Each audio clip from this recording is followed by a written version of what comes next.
Olá, meu nome é André. Eu sou Larissa.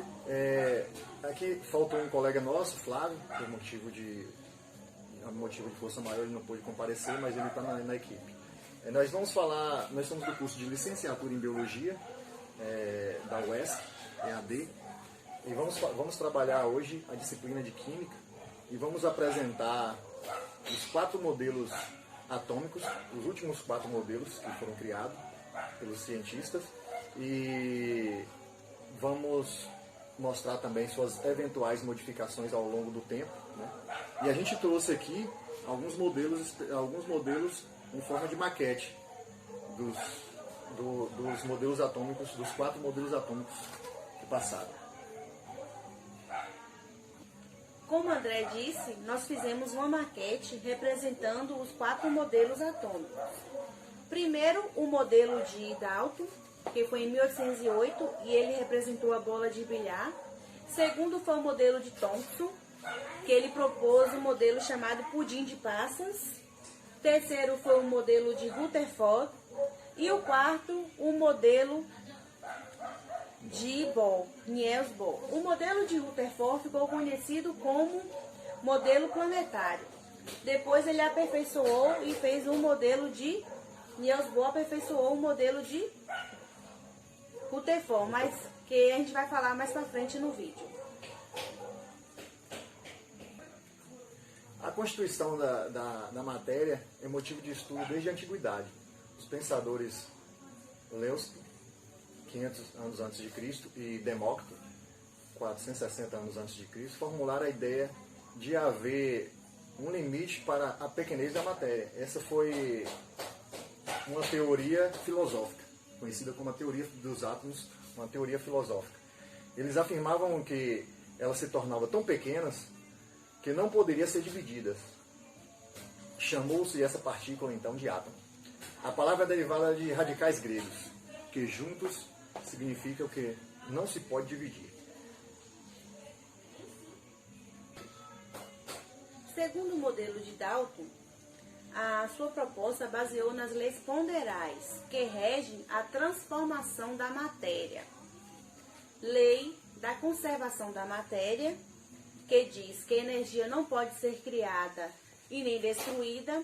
A lei da conservação definida diz que uma substância composta e formada por umas substâncias mais simples, sempre unida na mesma proporção e massa. Para explicar estas leis, ele atribuiu a menor parte da matéria seria o átomo, simples, indivisível e desprovido de estrutura.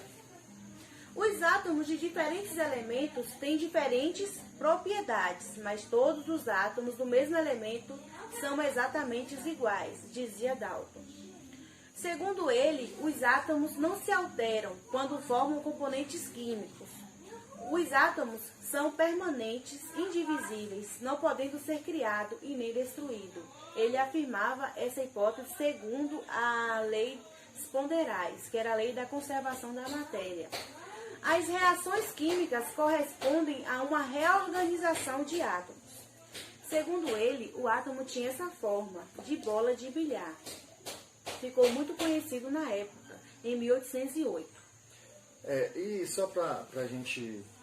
Esse modelo bola de bilhar, proposto por Dalton, ele veio para validar o modelo filosófico, né?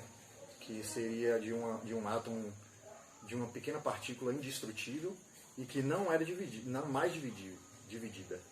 Então ele veio validando o modelo filosófico. Já no modelo de Thomson,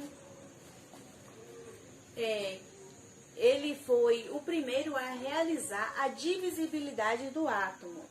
Ao pesquisar os raios catódicos, no caso, que é o eletrodo, o cátion, que é o positivo, e o eletrodo ânion, que é o negativo, o físico inglês, ele propôs que esse modelo ficou conhecido como modelo pudim de passas.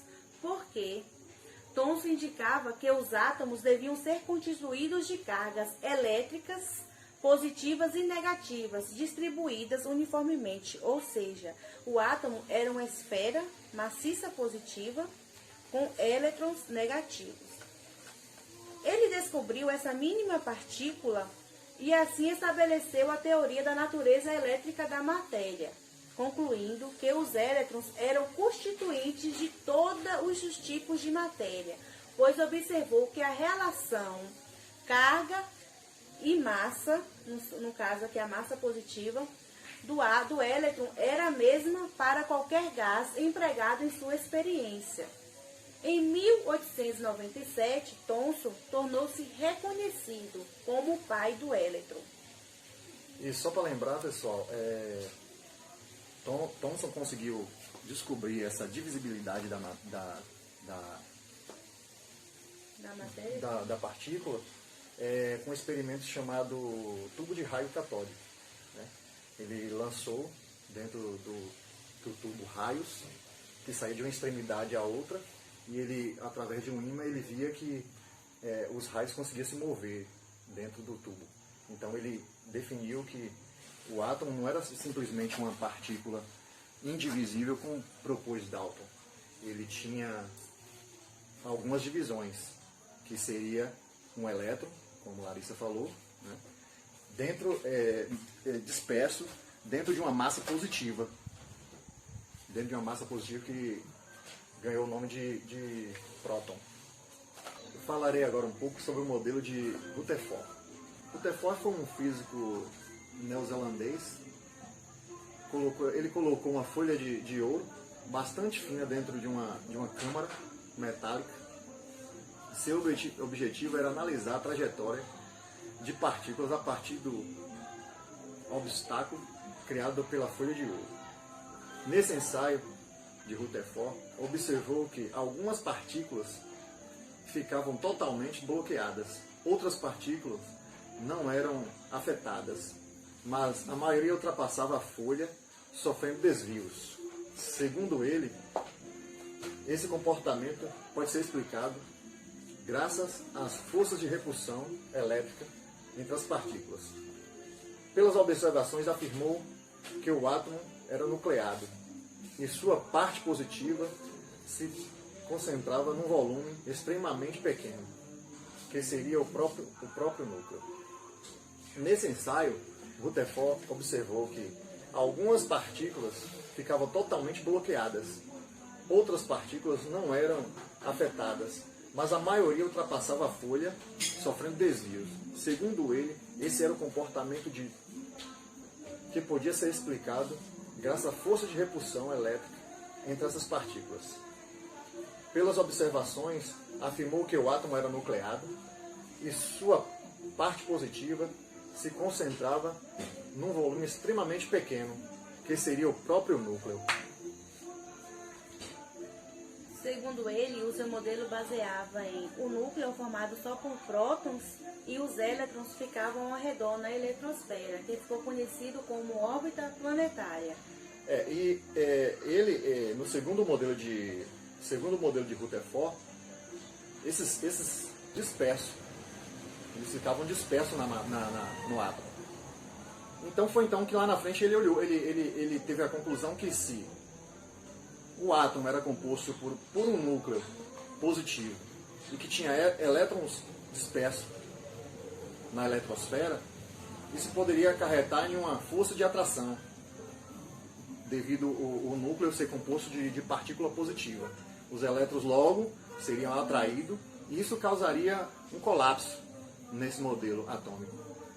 Então foi aí que ele parou o modelo, né? E esse modelo ficou incompleto por algum tempo.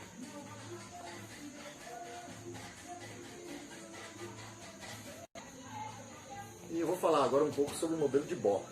Bohr foi um cientista que ele fez a tese de doutorado dele com Rutherford. O modelo apresentado por Rutherford foi aperfeiçoado por Bohr. Por esse motivo, o aspecto e estrutura atômica de Bohr também é chamada de modelo atômico de Bohr ou modelo atômico de Rutherford-Bohr. A teoria do físico dinamarquês estabeleceu as seguintes concepções atômicas. Os elétrons que giram ao redor do núcleo não giram ao acaso, mas descrevem órbitas determinadas. O átomo é incrivelmente pequeno. Mesmo assim, a maior parte do átomo é espaço vazio. O diâmetro do núcleo atômico é cerca de 100 mil vezes menor que o átomo todo. Os elétrons giram tão depressa que parecem tomar todo o espaço. Quando a eletricidade passa através do átomo, os elétrons pulam de uma órbita para outra, voltando depois à sua órbita casual. O que acontece é que os elétrons no modelo de Bohr, eles giram rápido em uma órbita. Quando eles recebem uma carga externa de energia, eles acabam pulando de uma órbita para outra. Quando eles perdem a energia, eles retornam para o lugar de origem. Nessa volta, eles emitem luz ou fótons. Eles emitem luz ou fótons. E esses saltos também têm um nome, são chamados de salto quântico. Que é de uma órbita para outra, quando recebem cargas de energia, depois que a carga passa, eles retornam à sua órbita. E também, no modelo Bohr, ele estabeleceu um núcleo com nêutrons. Ele viu que a massa do núcleo, ele teria duas partículas. Uma seria o elétron, o núcleo, composto por prótons e nêutrons. E a eletrosfera por elétrons.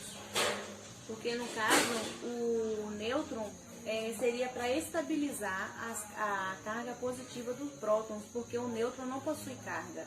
Ele já chama o que? Nêutron, não tem carga. Para concluir nosso vídeo, só vamos recapitular. Nós falamos sobre o modelo atômico de Dalton, que era conhecido como bola de bilhar. Também relatamos o modelo de Thomson, que ficou conhecido como pudim de passas, que era baseado, né, o átomo baseado na esfera maciça com elétrons negativos.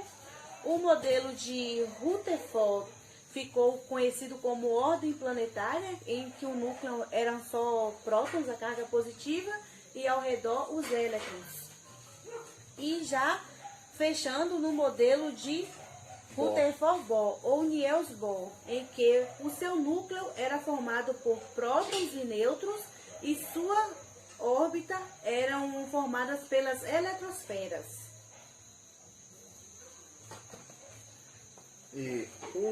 Só que o modelo atômico, ele não para por aqui. Existem mais algumas mudanças que foram feitas, mas não trataremos agora nesse vídeo. Esse vídeo mesmo só foi relatar os 4 principais modelos da história.